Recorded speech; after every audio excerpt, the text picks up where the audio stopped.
Olá, meu nome é Matheus Fonseca. É, Apresentaremos agora o nosso trabalho referente ao primeiro projeto da disciplina de Pesquisa Operacional 2 para Engenharia de Produção, ministrada pelo professor Aníbal de Azevedo. O grupo é composto por mim, que participo da turma LE 901, e pelo Luciano Fonseca, que participa da turma LE 601. Bom, como introdução, a gente montou esse roteiro em que a gente divide a apresentação em duas partes. A primeira concerne a explanação do problema e o processo de modelá-lo matematicamente.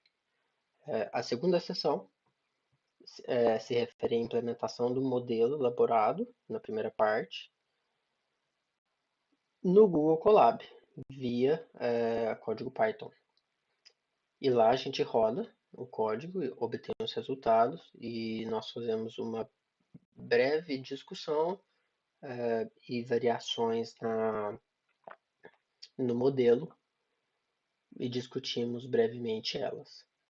Por fim, a gente vai mostrar o código completo rodando ele, para mostrar como, enfim, para poder mostrar ele funcionando. Bom, dando início à parte 1, a gente começa pela contextualização. A questão a ser resolvida refere-se a um problema de planejamento de produção, no qual se busca maximizar o lucro da produção, dado uma sequência de limitações impostas pelo enunciado. Das questões do projeto, disponíveis dentro do projeto 1, a que foi designada ao nosso grupo foi a questão de número 4. Isso ocorreu pelo sorteio, que a gente expôs aqui no slide, onde a gente imputou o número de componentes do grupo e o RA, no caso meu, e ele soltou como resultado a questão 4 para a gente fazer. Aqui temos o enunciado dessa questão, o qual fornece as informações de que, nesse processo de manufatura em questão, há 6 produtos possíveis de serem fabricados.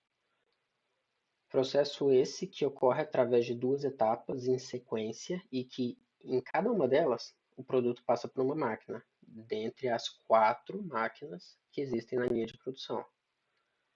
E o produto gasta uma determinada quantidade de tempo, ou seja, esse tempo corresponde a recursos da máquina em cada uma dessas etapas. Este fluxo entre as máquinas e o tempo necessário para a produção de uma unidade do produto pela respectiva máquina pela qual ele passa é fornecido na tabela 1.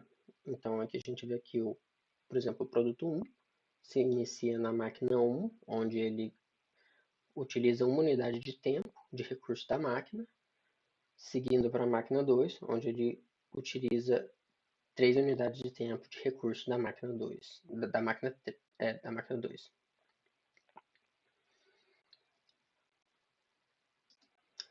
Como limitante, essas máquinas, por sua vez, possuem uma disponibilidade de tempo máxima, ou seja, de recursos, a quais são exibidas aqui na tabela 2. É dado também, aqui na tabela 3, o lucro que a produção de uma unidade de cada produto proporciona. Por fim, aqui embaixo nós temos os 4 itens da questão A, B, C e D, que são requisitadas para serem respondidas, e elas se referem essencialmente à modelagem matemática do problema. Bom, agora, dando início à modelagem do problema, começamos denotando os produtos por PI, em que I varia de 1 até 6, dado que são 6 tipos de produtos. Então, produto 1 igual a P1, produto 2 igual a P2, enfim, dessa forma em diante. Em seguida, nós definimos a primeira variável, que é a xi, que corresponde à quantidade produzida do produto PI. Ressalta-se que tal variável deve ser um número inteiro maior ou igual a zero. Por quê? Não é possível produzir meio produto nem produzir um produto negativo. Então, logo, nós temos as variáveis x1, x2, x3, x4, x5 e x6, que representam as quantidades produzidas, respectivamente, dos produtos P1 até P6. Ressalta-se que o valor de I, que é o mesmo que vai ser usado em outra variável que nós vamos adicionar mais à frente, varia de 1 até 6, porque correspondem aos 6 tipos de produtos possíveis de serem fabricados. No mais, para nos auxiliar no desenvolvimento das restrições, elaboramos um fluxograma do processo. Nele, utilizamos setas que representam o fluxo de cada produto no diagrama de manufatura, entre as etapas. Então, as cores das setas correspondem a cada produto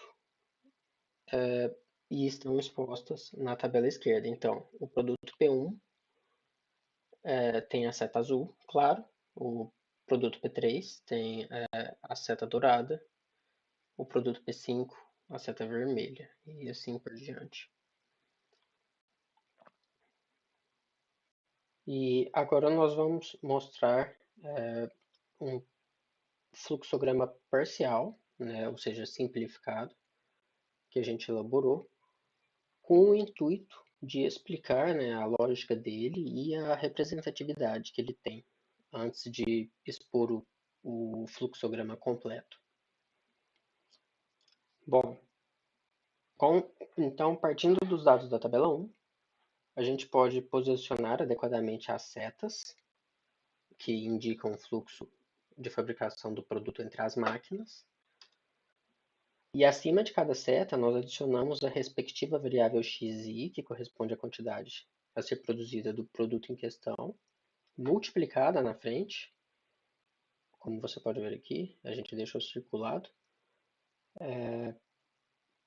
pelo tempo que a fabricação de uma unidade deste produto consome na máquina pela qual ele passa nessa respectiva etapa.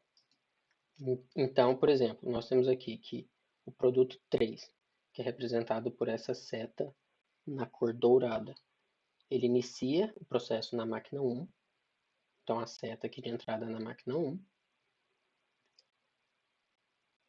A gente adicionou a variável x3, que corresponde à quantidade que vai ser produzida dele, e na frente multiplicado pelo tempo necessário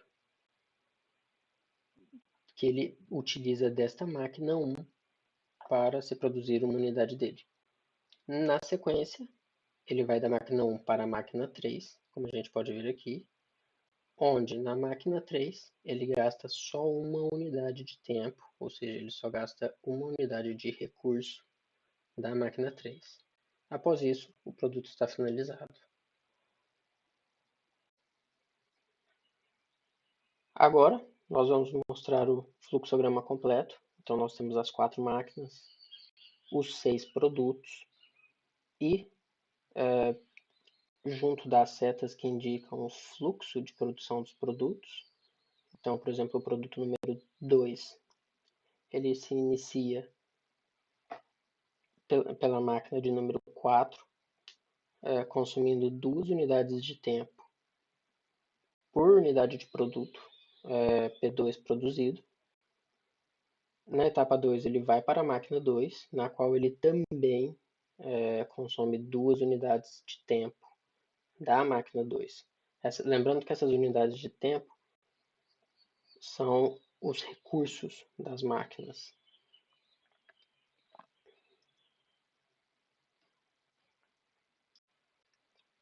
Bom, passando agora para a elaboração das restrições, nós iniciamos pelas restrições referentes à utilização dos recursos das máquinas, que é o que foi pedido no item A do enunciado. Para isso, nós nos valemos do apoio visual que o fluxograma que a gente acabou de apresentar proporciona. E com isso a gente conseguiu elaborar essa tabela abaixo, que denominamos de tabela A, aqui ao centro, que relaciona a disponibilidade de tempo de cada máquina, aqui à direita, dados que vêm da tabela 2, com quais produtos passam por cada máquina em cada etapa e quanto consomem da disponibilidade de tempo delas. Assim, com esses dados, com os dados dessa tabela, a gente conseguiu formular as restrições de utilização dos recursos das máquinas, que são essas 4 restrições postas aqui ao centro. Uma restrição para cada máquina, então M1, M2, M3, M4. Passando agora para a construção da próxima restrição, foi dado no enunciado do item B uma limitação de que apenas 2 produtos podem ser fabricados. Portanto, foi necessário que nós introduzíssemos uma nova variável, que por sua vez é uma variável binária, para poder indicar se o produto será manufaturado ou não. Denominamos essa variável binária de YI. Ela assume o valor de 0, caso o produto I não seja fabricado, e assume o valor de 1, caso o produto I seja fabricado. Lembrando, novamente, que o I sempre varia de 1 até 6, porque correspondem aos 6 produtos possíveis de serem fabricados. Portanto, com essa nova variável, a gente conseguiu elaborar a restrição do limite de layout, ou, como pode ser denominada também, restrição do número de produtos no portfólio. Nós denotamos ela, né, por C1. Então, C1 é igual ao somatório das 6 variáveis binárias, uma correspondente a cada produto, e esse somatório tem que ser igual a 2, porque só podem ser produzidos 2 produtos. Bom, passando então para o próximo item do enunciado, ele pede para a gente vincular a quantidade de produtos manufaturados com a decisão de se ter o produto ou não no portfólio. Ou seja, ele quer as restrições de se produzir XI somente se PI estiver no portfólio. Para vincularmos a quantidade manufaturada de cada produto, ou seja, a variável XI, com decisão de se ter ou não um produto no portfólio, variável YI, foi preciso desenvolver as restrições do tipo C, então, para cada produto. Essas restrições, que nós denotamos por LI, assumem esse valor, esse formato de desigualdade, em que você tem o YI de um lado e o XI do outro, com um valor de M suficientemente grande. Desenvolvendo ela para os 6 produtos, nós temos as 6 restrições no formato de inequação.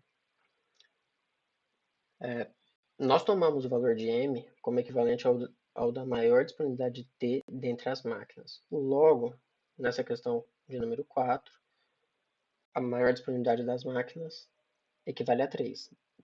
Então, portanto, definimos M como 13.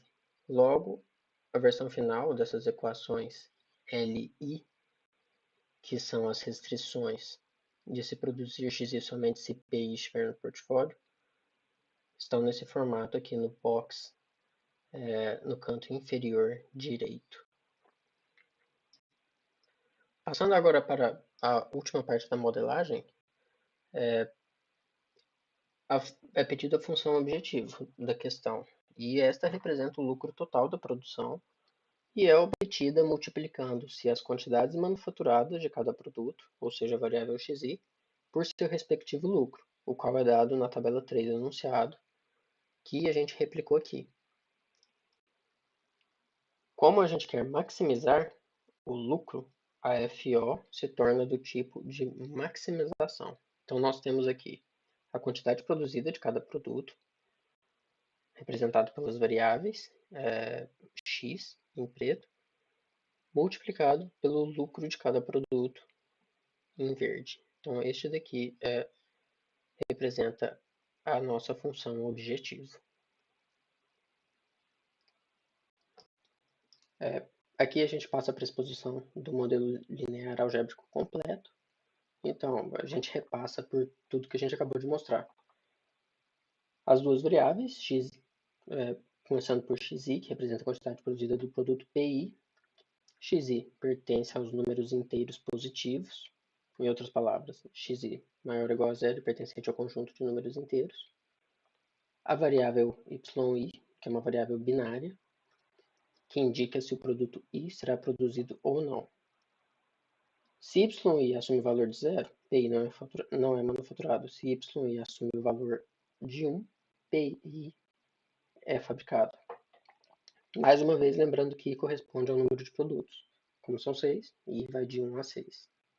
A função objetivo, que é do tipo de maximização, é elaborada pela multiplicação do lucro da produção de cada produto pela quantidade produzida de cada um desses produtos. As restrições. Nós temos 3 tipos. São as restrições de uso de recursos das máquinas, que são uma restrição para cada máquina, que correlaciona o tanto que cada um dos produtos despende de recursos delas com o limite de disponibilidade dessas máquinas. A restrição do número de produtos do portfólio, que também pode ser chamada de restrição de limite de layout, nós denominamos como C1, e corresponde ao somatório das variáveis binárias, e pelo enunciado que foi dado para a gente, deve corresponder a 2, ou seja, somente 2 produtos devem ser manufaturados. Para poder vincular essas variáveis binárias com a quantidade de produtos, com as restrições de recursos a máquinas e com as variáveis xi, que correspondem à quantidade de produto fabricado, nós precisamos das restrições do tipo C, então, que são de se produzir xi somente se o produto I estiver no portfólio. A gente denominou elas por LI, ou seja, temos 6, uma para cada produto. Ela correlaciona diretamente o X de um produto, né? Por exemplo, o X1 com o Y1. E o M, que nós assumimos como 13 nessa questão. Passando para a parte 2, que é da implementação do modelo em linguagem Python no Google Colab. É importante ressaltar, antes da gente entrar em mais detalhes, que optamos pela implementação do modelo de maneira simples e intuitiva, na qual é possível visualizar ao longo do código todas as equações na forma algébrica. Assim, nós não utilizamos formas matriciais durante a elaboração do código. E dessa maneira, acreditamos facilitar a compreensão para quem for assistir o vídeo. Bom, a gente inicia abrindo um notebook no Google Colab, seguido da ordem de inserir um novo código. Quando a gente faz isso, abre-se uma célula para a inserção do código, que é esta parte aqui em preta, ressaltada. Nela, como primeiro passo, importamos o pacote para utilização do solver Cplex, que é o que a gente vai usar para resolver o nosso modelo. Para isso a gente aplica os comandos ressaltados no box em vermelho, né, que é o ponto de exclamação pipe install docplex e pipe, ponto de exclamação, pipe install cplex. Logo em seguida, a gente já coloca o código para rodar, para o pacote ser de fato instalado. Após a instalação, a gente abre uma nova célula para se inserir o código, que de fato vai ser o código do modelo.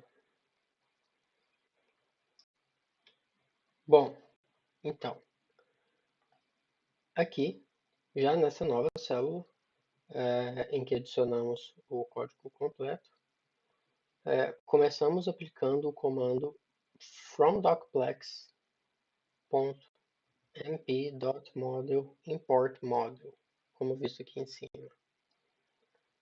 Isso nos permite utilizar o Cplex que foi anteriormente instalado. Como também é visível no slide, a gente adicionou os comentários que indicam as etapas em que separamos a implementação do modelo. São 6 etapas, né?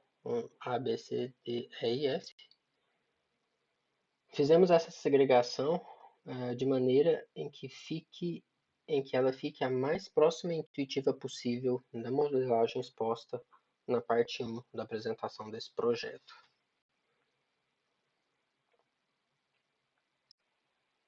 Bom, nessa primeira etapa, nós começamos nomeando o problema. Como estamos resolvendo um problema de programação linear inteira, uma vez que todas as variáveis são inteiras, tanto xi quanto yi, e os inputs numéricos também são inteiros, né, os valores que multiplicam elas, tanto os valores de lucro na FO quanto as disponibilidades das máquinas, são todos números inteiros. A gente pode definir o modelo como um modelo de programação linear inteira. Dessa forma, a gente também é esperado, como consequência, que os resultados na solução ótima das variáveis, tanto quanto da FO, sejam valores inteiros. Portanto, nomeamos o modelo como PLI, uma abreviação para programação linear inteira. Bom, passando então para a etapa B, que é quando nós definimos as variáveis do modelo, a gente inicia da mesma forma que a gente começou na parte 1, definindo a variável x, a gente vai começar definindo a variável x aqui também. Então, a gente insere a variável xi, nós adicionamos cada uma individualmente, então x1, x2, x3, x4, x5, x6, através do comando pli integervar. Esse comando, pli, faz referência ao nome do modelo, e integervar define essa variável como inteira, automaticamente. Dentro do parênteses, a gente pode colocar a gente pode estipular alguns parâmetros. Então, estipulamos os limites inferiores e superiores que a variável pode assumir. Os inferiores, em verde, nós colocamos 0, e os superiores, em azul, pela sintaxe non, a gente coloca que não existe um limite superior. Dessa forma, a variável fica definida como inteira, por essa sintaxe, e pelos parâmetros, em parênteses, ela é uma variável inteira maior e igual a 0.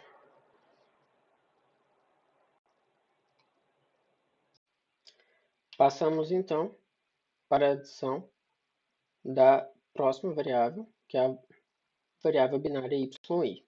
Fazemos isso pelo comando pli binary_var. Esse comando automaticamente define a variável y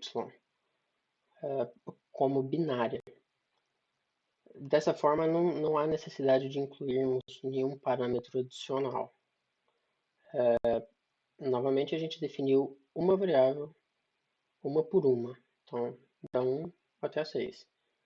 Aqui, nós nomeamos a variável yi como yi.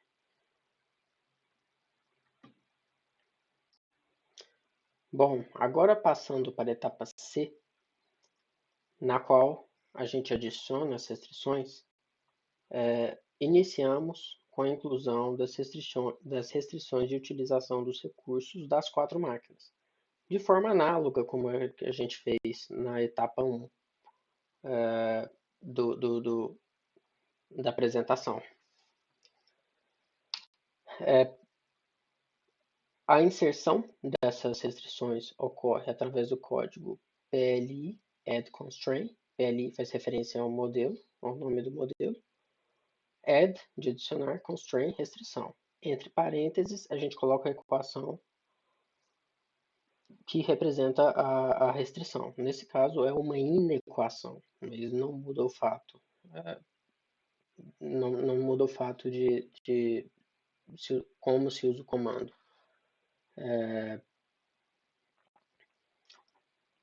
É legal observar também que nós deixamos como comentário o nome da restrição e sua correspondente equação na parte de cima aqui, para que vocês possam verificar que elas são equivalentes ao que está dentro do parênteses. E bom, agora, ainda incluindo as restrições, a gente passa para a próxima seção dessa etapa de inclusão das restrições, em que a gente inclui a restrição do número de produtos no portfólio.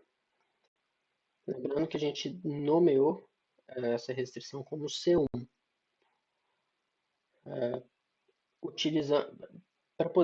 Para podermos inserir ela, a gente utilizou o mesmo comando anterior, que é o PLI add constraint, seguido da equação em parênteses. Então, a gente vê aqui, PLI add constraint, e a equação C1, que é a restrição do número de produtos no portfólio, aqui dentro do parênteses. O código exige que a igualdade seja colocada com dois símbolos iguais seguidos. Agora, aqui embaixo, ainda dentro da etapa C, porém na parte 2 dela, a gente adiciona as últimas restrições do modelo.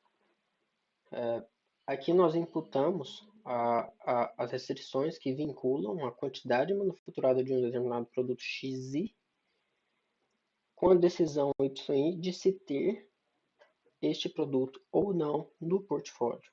Ou seja, são as restrições de vínculo baseadas no tipo C, então. Lembrando anteriormente que lá na modelagem a gente nomeou essas restrições como LI. Como são 6 produtos, o LI se torna L1 até L6. Como dito anteriormente, nessa restrição, em que a gente tem o valor de M grande, o valor de M foi definido como 13, que é o valor da maior disponibilidade dentre as máquinas. É importante fazer a observação de que depois, quando a gente for rodar um modelo e mostrar as possíveis variações, nós vamos colocar outros valores de M para corroborar que esse valor 13 é apropriado. Enfim, para a inserção delas, mais uma vez, utilizamos o comando pli.addConstraint e dentro do parênteses a respectiva equação da restrição, nesse caso, uma inequação. E agora nós vamos passar para a etapa D, em que definimos a função objetivo. Lembrando que a gente busca maximizar essa função objetivo, porque ela representa o lucro da produção. Portanto, a gente aplica o comando pli.maximize entre parênteses e seguido do parênteses, onde a gente insere a equação da FO. Então aqui a gente vê o PLI, fazendo referência ao nome do modelo, ordem de maximizar. Aqui, nossa função objetivo, vejam que nós colocamos ela aqui dentro do parênteses. Perfeito. E nesse mesmo slide, agora a gente já passa aqui para a penúltima etapa, a E, em que incorporamos o código para rodar o solver. Esse código é pli.solve, ou seja, é a ordem de se resolver o problema, buscando a solução ótima do modelo PLI. Ela é simplesmente esse comando, ela não exige mais nenhum outro input. É interessante notar também que, teoricamente, agora a gente já terminou de colocar o modelo algébrico dentro do código. As próximas etapas, na verdade, a próxima, que é a última, que é a etapa F, diz respeito só à impressão desses resultados. Mas já com o código que a gente tem até aqui, já é possível rodar e obter o valor da FO e o valor das variáveis. Porém, por uma questão estética e também para poder ficar mais interativo, a gente valida as funções de...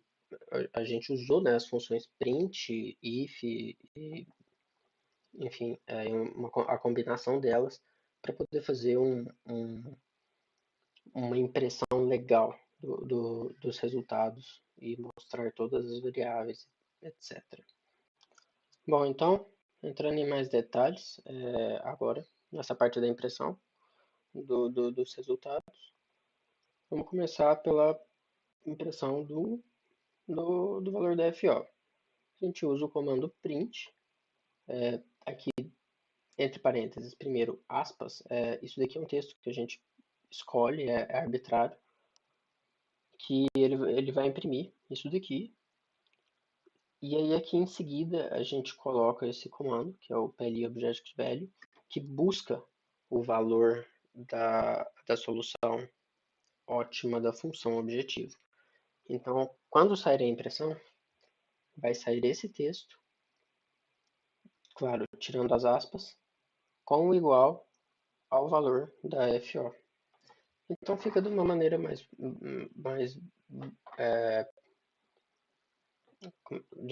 digamos assim, esteticamente agradável e profissional do que simplesmente parar aqui e rodar o código. Enfim, então agora, seguindo para como a gente usou para definir a impressão das variáveis, a gente também usa o comando print, alterando somente aqui o texto para a variável em questão, e usa os seguintes códigos para poder buscar o valor das variáveis. XI, solution value, y, solution value. Então, por exemplo, se eu quero o valor de x3, eu coloco x3.solution value aqui na frente e eu obtenho o resultado de x3 na solução ótima. Como eu acabei de falar, a gente fez de uma maneira, aqui uma combinação, né, dos comandos if e print, de uma maneira que na hora que o resultado for impresso fica mais interativo. Então, por exemplo, a gente coloca aqui, ó, print, quanto será produzido, print, quais produtos serão produzidos. Aí aqui pela função if e print, ele vai imprimir só os produtos que serão produzidos, porque são os que têm o valor de y igual a 1. Os demais não serão impressos. Então você já tem, você cria uma pergunta aqui em cima e você já tem uma resposta direto embaixo. A mesma coisa a gente fez aqui com com as variáveis x. Então, como somente duas delas vão assumir valores superiores a zero, só vão aparecer nessa primeira parte o valor de x e dos produtos que forem produzidos. Então, assim, com esses dados que nós temos aqui, a gente teoricamente já tem o resultado completo, porque a gente tem a FO, a gente tem o valor de quais produtos serão produzidos e em que quantidade. Logo, a gente já pode inferir que os demais produtos não são produzidos e, portanto, tem a quantidade zero. Não obstante, visando conferir e visualizar o valor de todas as variáveis, adicionamos esses comandos de impressão acima. Então, vejam que são comandos simples. O print com um pontilhado, só para poder separar entre as variáveis y e a x da seção anterior. E aqui o print, entre aspas, x1 igual, a gente coloca o código, x1 solution value, ele vai buscar o valor de x1 na solução ótima. E aí a gente vai ter o valor de todas. Isso não era necessário, mas é uma forma legal da gente corroborar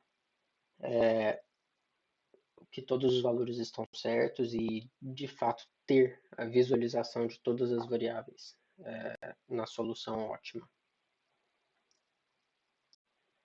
Bom, agora a gente vai passar, por fim, para o resultado. A gente rodou o modelo e foram esses os resultados que nós obtivemos na solução ótima. E esse daqui foi o layout que eu estava mencionando sobre a disposição da impressão. Vejam que só com essa parte de cima já é possível ter todos os valores necessários. Eu tenho o valor da FO, lucro máximo, já sei quais produtos são produzidos, P5 e P6, então eu sei que Y5 e Y6 é igual a 1, portanto, de Y1 até Y4, os valores dessa variável binária é igual a zero. O quanto será produzido de cada um desses dois produtos, ele já dá aqui embaixo. Isso daqui foi utilizado a gente chegou nessa forma de impressão utilizando a função if. E aqui é a segunda parte que eu falei para vocês, que não era necessária, mas que era legal de se ter para a gente poder de fato ter a visualização numérica de cada variável, apesar da gente poder inferir os valores delas.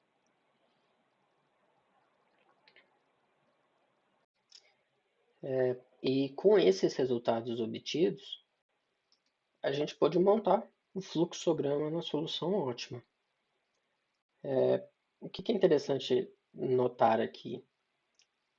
Primeiro que todas as máquinas foram utilizadas.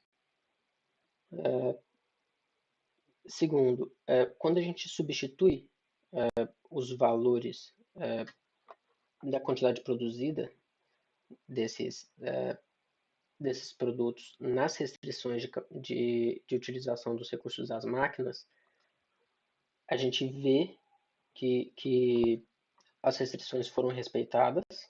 Então, por exemplo, aqui, ó, no caso de M1, 2.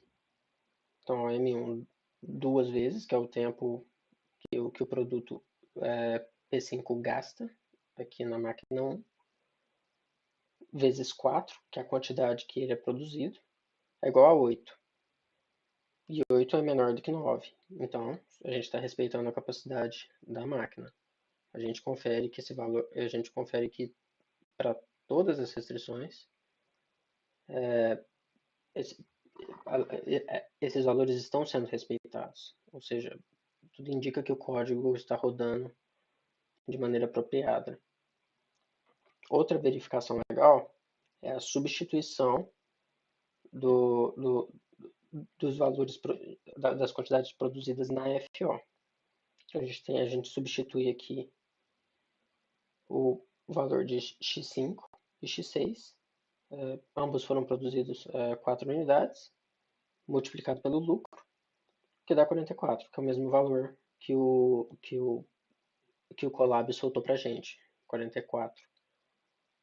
Tudo indica, mais uma vez, que o código está rodando de maneira adequada. Então, agora, seguindo. Bom, lembre-se lá da parte inicial, quando a gente colocou o roteiro, que na parte 2 nós faríamos algumas variações no modelo e uma breve discussão dessas variações e dos resultados. Na verdade, essa breve discussão sobre os resultados a gente já até começou aqui atrás. Mas agora nós vamos falar de maneira mais específica sobre as variações no modelo.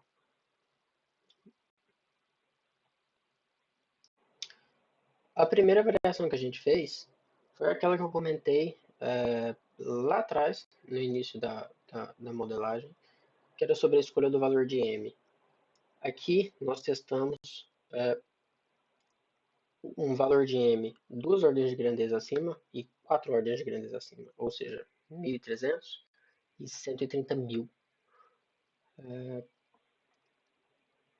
O que é interessante notar é que em ambos os casos a solução ótima permaneceu idêntica, o que mostra que o valor original de M atendia o requisito do modelo. A gente pode ver aqui a substituição de M para 1.300 nas funções, nas equações de restrições LI,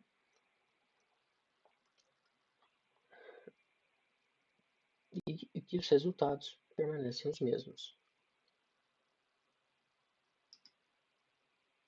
Seguindo aqui, quando a gente usa 4 ordens de grandeza acima, a gente teria um medo de usar um valor extremamente grande de M e desequilibrar o modelo, mas mesmo com 130.000 isso não aconteceu. Os valores continuaram perfeitos, continuaram iguais.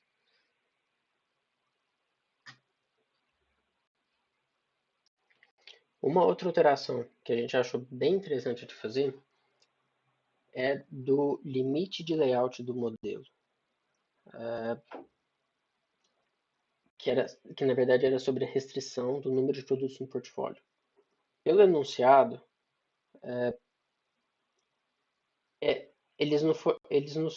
o enunciado forçava com que o modelo escolhesse 2 produtos para serem produzidos. Aqui nós alteramos a escolha de 2 para até 2 produtos, ou seja, se ao rodar o modelo ele percebesse que seria mais vantajoso produzir só um produto, às vezes em maior quantidade, ele indicaria aqui, com essa alteração na restrição do número de produtos no portfólio. Porém, mais uma vez, a solução ótima não mudou, o que indica que é mais vantajoso nesse plano de produção que você produza 2 produtos ao invés de só um. Agora aqui na quarta alteração, nós incrementamos a capacidade que é medida por unidade de tempo, de todas as máquinas em 3. Ou seja, a máquina que tinha capacidade 12 passou a ter a capacidade 15. A máquina que tinha capacidade 9 passou a ter capacidade 12. Portanto, como nós aumentamos a capacidade de todas as máquinas e o nosso valor de M era baseado no maior valor dentre a capacidade das máquinas, nós também tivemos que aumentar o valor de M. Então, aqui, denotando por M1 linha, M1 M2 linha, nós temos as novas equações de restrição de utilização dos recursos das máquinas. Então, o M2 original, que é aqui no caso o M2 é a restrição original, e o M2 linha a restrição nova, em que se nota a capacidade aumentada em 3 unidades. E aqui nos comandos de inserção das restrições, a gente altera esses respectivos valores. Como consequência, a gente teve que alterar M. Aqui, a maior capacidade é 16, que é da máquina 3. Então, nós colocamos M, linha, igual a 16 e substituímos nas equações LI. E que vale ressaltar que essas equações LI são as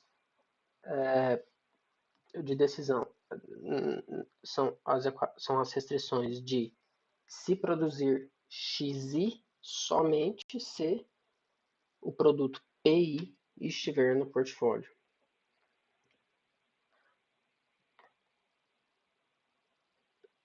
Aqui a gente observa então que com essa alteração, agora sim a gente teve uma mudança na solução ótima. O lucro máximo aumentou significativamente para 62%, um pouco menos, um aumento menor de 50%, mais significativo. No entanto, não houve uma alteração em quais produtos foram escolhidos para serem produzidos. A gente observa que o produto X5 foi produzido, ele aumentou a produção em 50%, enquanto X6 aumentou a produção em somente uma unidade.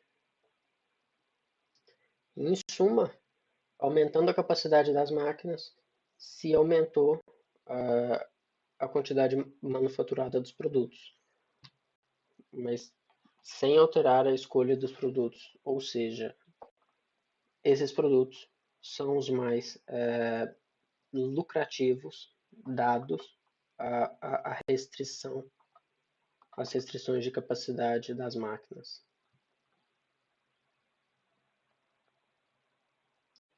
Agora, como a quinta e última variação, nós reduzimos o lucro que era dado no enunciado dos produtos P5 e P6 em menos 2, respectivamente, para cada um.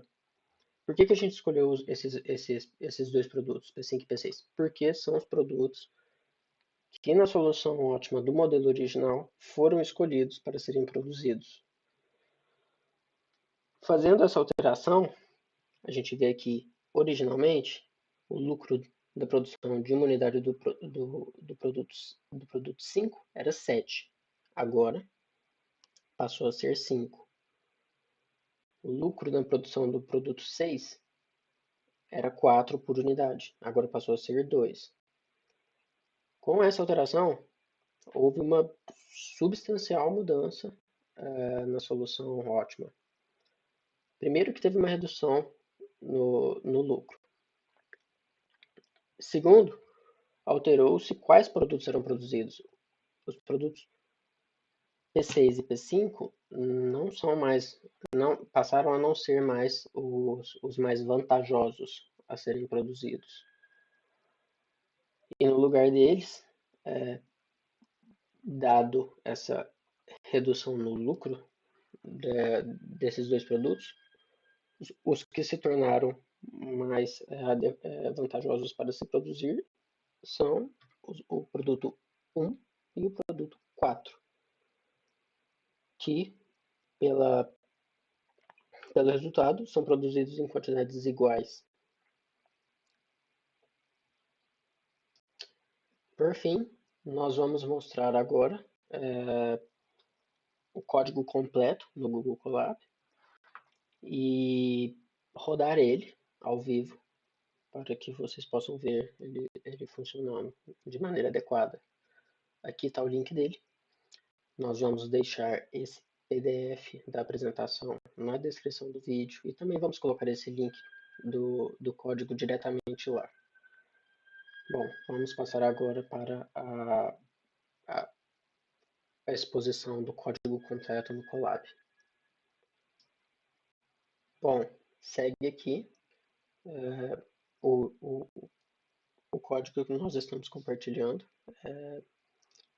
com o link. Então, por isso nós nomeamos ele com o link aqui no final. Bom, primeiro vamos colocar para rodar a instalação do pacote Cplex, conferir se ele já foi instalado, mas vamos conferir. Acho que toda vez que a gente abre o notebook, ele precisa ser reinstalado.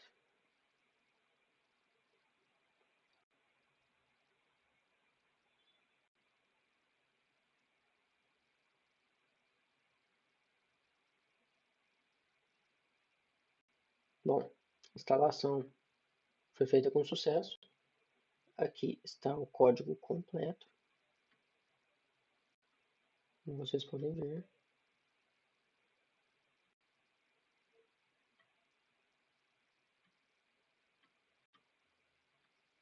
Com todas as etapas.